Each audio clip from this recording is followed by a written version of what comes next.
Warning: the following video contains explicit language which may be offensive to some viewers or inappropriate for children. The content within this video is intended for mature audiences only.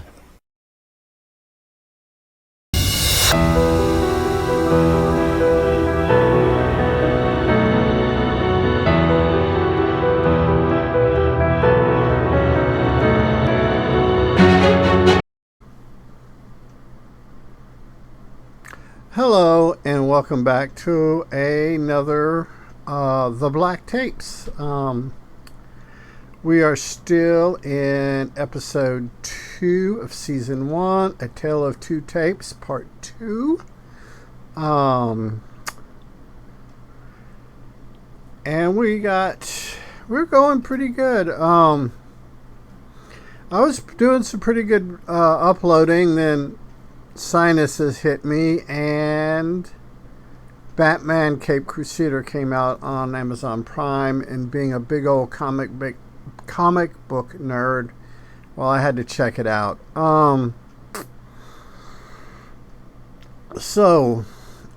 Without further ado, let's 23 skidoo.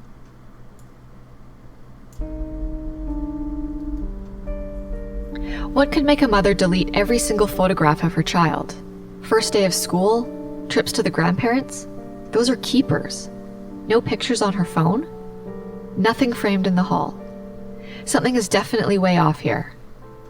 Is it possible that there was something in every photo? Or has all of this stress and pressure caused some kind of mental or emotional collapse? I don't know. Within the context of this universe, yeah, it could be some crazy shit going on. But in the context of real life, which can kind of cross over, the human brain can only take so much trauma, so much stress. Then it goes snap, crackle, pop. So yeah, in a combination, and you throw in some ghosties and some demons, and you mix all that stuff together, it gets kind of crazy. Maybe her getting rid of the photographs was her way of exercising part of this thing, her way of coping with the impossible. She told us that she didn't want Sebastian seeing anything scary. Fair enough, I suppose. See, that is where my upbringing would be in contradictory.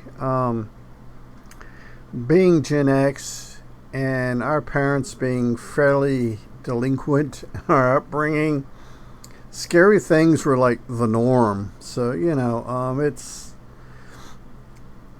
Then I think when we got old enough to have kids, we kind of overcompensated for our parents' lack of parental oversight, which we went from one extreme to the other extreme over here. So it's interesting. Just, and the fact that I am pretty sure that the people that do this show or these podcasts are either really late Gen X or really, really early millennial. They may even be zillennials.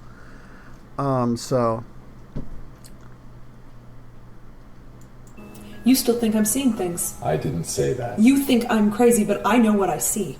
Do you talk to Sebastian about it? Never. I don't want to worry him.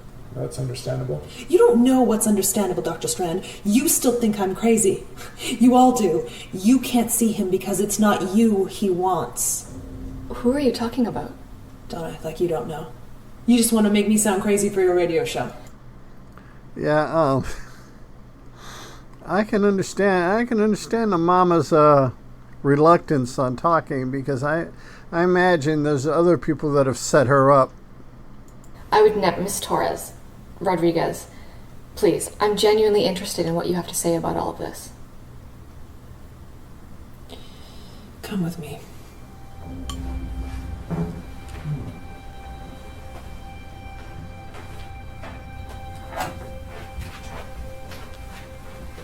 back here.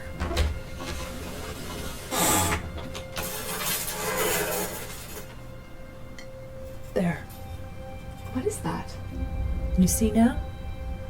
She opened up Sebastian's closet, and there at the back, behind his clothing, was a black image or smudge. It looked like it was burned into the back of the wall. Yeah, that's never good. Yeah, it's kind of spooky. And getting spookier. But if you followed the darker outlines, it looked vaguely like the outline of a face. Kind of like the face in Monk's The Scream, but painted by a child in black charcoal. It was definitely eerie in light of everything being talked about, but to be frank, if you'd pointed that image out to me in any other location, I'd say it was probably a black mold stain.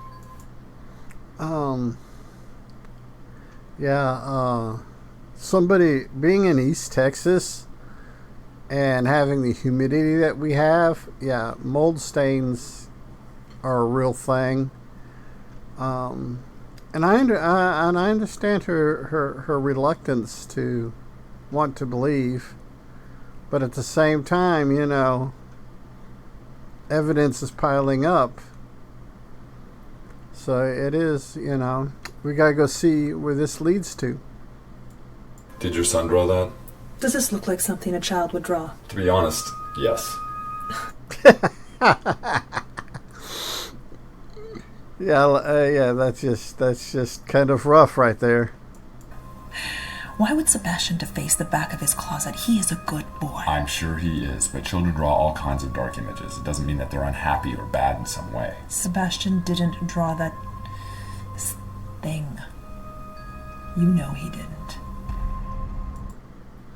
Yeah, so what the question this brings to my mind is this specter, ghost, whatever, demon, spirit, watching the kid? You know, that's kind of like a portal where it can see through. Or if that's just how it's manifested and will manifest more. Maria went into some personal medical details about her son, and we thought it best not to disclose this information since it bore little relevance to the case. And I like that. That's a way of addressing something without addressing it. That's kind of cool. But as you can probably hear, things were getting tense. Strand had to return to Chicago, but my flight home was still 2 days away. I decided to do a little digging online. My wife and I listen to Pacific Northwest Stories all the time. When is it going to air? Oh, this isn't for Pacific Northwest Stories. It's a spin-off series called the Black Tapes Podcast. We're not sure exactly about the schedule, but I'll have one of our producers let you know. Cool. I understand that. As somebody who produces content for YouTube, I understand the whole life sometimes gets in the way of the hobby. That's Susan Jeffries. I ended up speaking with Susan because of one of her Facebook albums. It was Sebastian's kindergarten. The cover photo was Sebastian's class. It was pretty standard stuff. A bunch of cute kids standing in front of a dark red curtain, the date, the teacher's name, and the rest of it. One thing that was missing, however, was a tall, creepy shadow. She told me that the photographer took photos of all the kids individually as well. She gave me the number for Regent Photography. I called, and Wanda, the woman who took the photos that day, agreed to see me. She was out of town for the afternoon, but she said that we could meet a few hours before my flight tomorrow. That's cool. I just wonder if there's anything that Wanda saw or maybe removed through the developing. Well, I guess in this day and age it would all be digital photography, and they would clean up any imperfections in post, kind of like I do editing here sometimes. So yeah, that's just interesting. We'll see where this goes, along with the face in the closet. I went back to Maria's to see if I could get her to open up more about her relationship with Strand, and to show her the class photo. What is this? It's a photo I found online. It was on Sebastian's school's Facebook page. Okay, so why are you showing it to me? Well, you told Dr. Strand and me that there was a shadowy figure in all of the photos of Sebastian. I'm afraid I can't see anyone in this photo except for the teacher and the students. I've never seen that photo before. I mean, I can't remember. Maybe I've seen it, but look, like I told you earlier, I don't want Sebastian seeing anything scary. That's interesting. The protective mama and the picture taken outside of the home without the boogeyman on it. So yeah, that's the cool part. Is I know as much as you do, the listener out there, the good listener, and all of you are good listeners. So we're all, kind of figuring that out as we go. Though I do recommend checking the links out in the bottom down here, and if you want to listen to it without me meandering on and on and on about stuff. So We don't take photos anymore. Excuse me. I wasn't sure what to make of Maria's reaction to the photo. It felt like she was telling the truth. While she was in the kitchen on the phone, Sebastian came into the living room. This was my first time meeting him. You must be Sebastian. Are you fighting with my mom? Did it sound like we were fighting? We weren't. We were just talking about something very important, so our voices may have sounded worried. But we're fine. I know what you're talking about. You do? You're talking about my friend. Oh, didn't see that coming. Did not see that coming. What friend? Tall Paul. Tall Paul? Who is that? He doesn't like me talking about him. Well, you're talking about him with me. That's okay. And why is that? Because you can see him too. Sebastian, where's Tall Paul now? In my closet. Can you show me? Why are you following him? Well, who says I'm following him? Sebastian. Yeah, we just hit in a very interesting spot. Is Tall Paul in this room right now? He says you don't want to meet him. And yeah, when it comes to supernatural stuff, that's probably good advice not to want to meet the supernatural stuff in this universe. I'm sorry, Miss Regan, but I have to get Sebastian ready. He has a dentist appointment.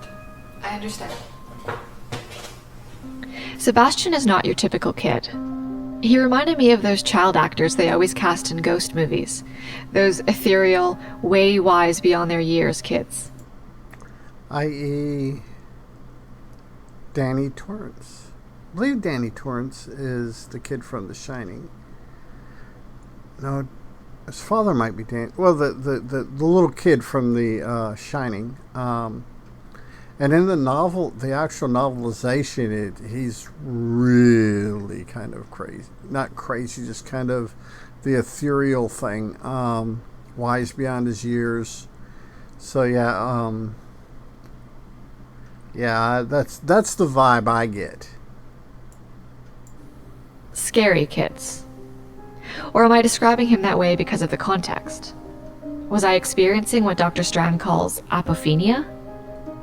If you keep talking about a shadowy figure following a child, and that child suddenly tells you he's friends with that shadowy figure and gives it a really scary name, are you going to see that kid as creepy, no matter how cute he is?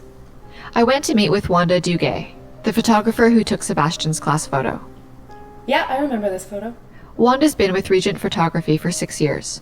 You must take hundreds of class photos every year. Feels like that, but it's probably more like dozens. Can I see the individual photo of Sebastian Torres? I believe his mother called ahead to give us clearance. She did. Yeah, I have it right here on my laptop. That's great. Thank you. It was a photo. Yeah, that's what I was figuring, digital. So I just wonder if the photographer inadvertently, not realizing what was going on, cleaned something out that was there. Of Sebastian standing in front of the red curtain. Nothing creepy. A great shot, actually. He was almost smiling. Can I ask you why you're so interested in these photos? Of course. We're doing a kind of profile on paranormal research. Oh, sounds interesting. You have no idea. Anyway, the whole thing started with these shadow figures in these 2 home videos. We just wanted to rule out the same thing in any photographs. I took them out. What? Yep. Mm-hmm. The shadows. What do you mean? Photoshop. There was something in a few of the pictures, like a kind of a dark blur. I just went in and took it out with Photoshop. It was easy. I usually enhance the eyes a little bit anyway. It's a trade secret. Which photos had the dark blur? This one, Sebastian Torres, and the class picture. Could I see the originals? Sure. Yep. It looks like they got a visit from good old Tall Paul. Yeah, I think they're on this drive. Yeah, here we go. Is that the original? Mm-hmm. See, look at this smudge right there. Wanda brought up Sebastian's class photo and moved the cursor over a dark stain. It was a long, vertical black smudge off to the side of the photo by Sebastian's teacher. It was kind of hazy, like some kind of dark, thick smog, vertical, like black steam out of a large kettle. I don't know about you, but if I had something on a kettle and black steam came out, I'd be throwing it out. Just me. At first I thought it was part of the fold in the dark red stage curtain behind the students, but it didn't extend all the way up to the top of the frame like the other shadows in the curtain did. It was the same with Sebastian's solo picture. So what is it? I mean, to be perfectly honest, these things just happen sometimes. Not as often, obviously, now that we're in digital, but they still happen. It's nothing a little Photoshop can't fix. So there was something in the photos. Yeah, something kind of creepy in the photos. So we'll go ahead and call this video good here. Like I said, I am enjoying experiencing this alongside you all, first time reaction type thing. I'm up to 73 subscribers, which is something that just completely blows my mind. As this is a hobby, I do all my own editing and all that good stuff, and it's I like the final product. It's not clean and polished like a lot of the professional people on YouTube that do excellent, great jobs. And I thank all the 73 of you that are subscribed. It's good, it's just kind of good feedback. Inspires me to do more, to make more videos. I'm either getting ready to post or just posted one on the Gen X playlist for a cornbread recipe. So if you like cornbread, you may want to go check that out. So until next time, everyone, peace. Be a good human. Be good to other humans. Hey, it's 10 p.m. Do you know where your children are?